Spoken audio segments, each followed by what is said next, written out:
Good morning, students. Today we will continue same topic, that is parameter and area. Today I am going to explaining the remaining questions. So question is, the length and breadth of a rectangular field are in the ratio 7:2, which means कि एक rectangular field है, उसकी length और breadth ratio में दे रखी है, 7:2 में दे रखी है. If parameter of the field is 840 meter, then find its length and breadth. यहाँ पे parameter given है 840 एंड आपको लेंथ एंड ब्रेथ निकालनी है. सो अकॉर्डिंग टू क्वेश्चन यहाँ पे हम लेंथ ऑफ ब्रेथ जो है हमारी रेक्टेंगुलर फील्ड की, उसको हम मानेंगे, जैसे लेंथ है ये 7:2 में दे रखा है, तो लेंथ हो जाएगी 7x एंड ब्रेथ हो जाएगी 2x और पैरामीटर ऑलरेडी हमें गिवन है 840 मीटर.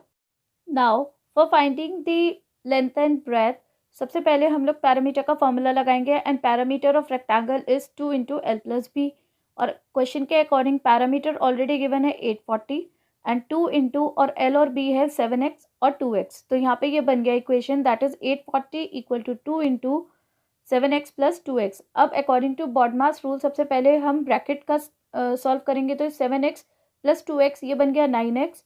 अब क्योंकि ये जो 2 है ये मल्टीप्लाई में है, तो ये जब हम लेफ्ट हैंड साइड में इसको लेके जाएंगे इक्वल टू के, तो ये डिवाइड में चला जाएगा. तो 840 को 2 से डिवाइड किया तो ये आंसर आ गया 420. सो x की वैल्यू हो गई 420/9.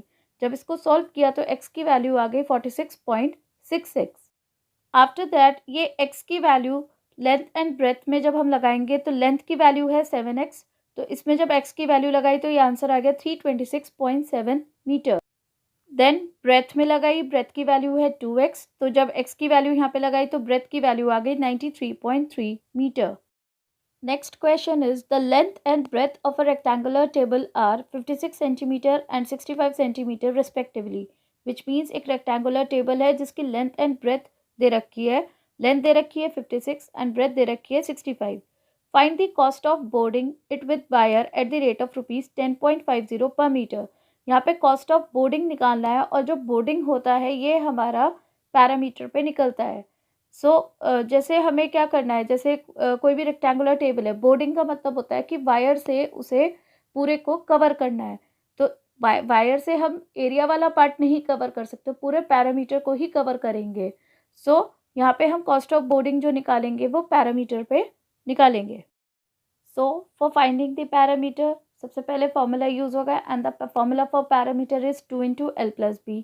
अब L और B की वैल्यू को पुट करेंगे तो ये आ गया 2 × 56 + 65. फिर ब्रैकेट को सॉल्व किया तो 56 + 65 is equal to 121 and then इस 121 की जो है मल्टीप्लाई होगी 2 से, तो ये आंसर आ गया 242 सेंटीमीटर.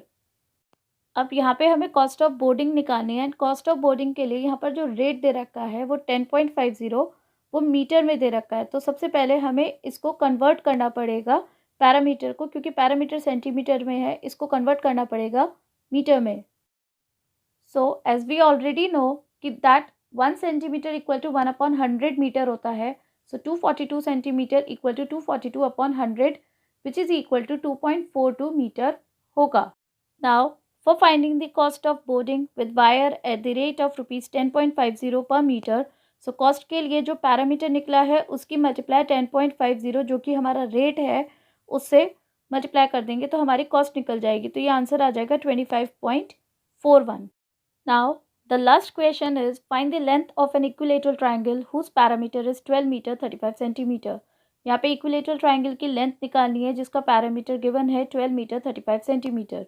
सो अगर हम इक्विलेटरल ट्राइंगल के पैरामीटर की बात करते हैं तो उसका फॉर्मूला होता है 3 × साइड. सो अगर साइड निकालना है तो साइड का फॉर्मूला बन जाएगा parameter upon 3. Now parameter given है 12 मीटर 35 सेंटीमीटर. सो सबसे पहले हम इसको कन्वर्ट कर देंगे. So we know that 1 metre equal to 100 centimetre. So 12 metre equal to 1200 centimetre. So 12 metre 35 centimetre which is equal to 1200 + 35 which is equal to 1235 centimetre. Now अगर हमें side निकालनी है तो साइड का फॉर्मूला होता है पैरामीटर अपॉन 3. अब parameter हमारा सेंटीमीटर में हमने कन्वर्ट कर दिया है तो ये आंसर आ गया 1235. सो जब 1235 की डिवीजन 3 से होगी तो ये आंसर आ जाएगा 4 metre 11 centimetre. I hope you understand this concept. Thank you so much.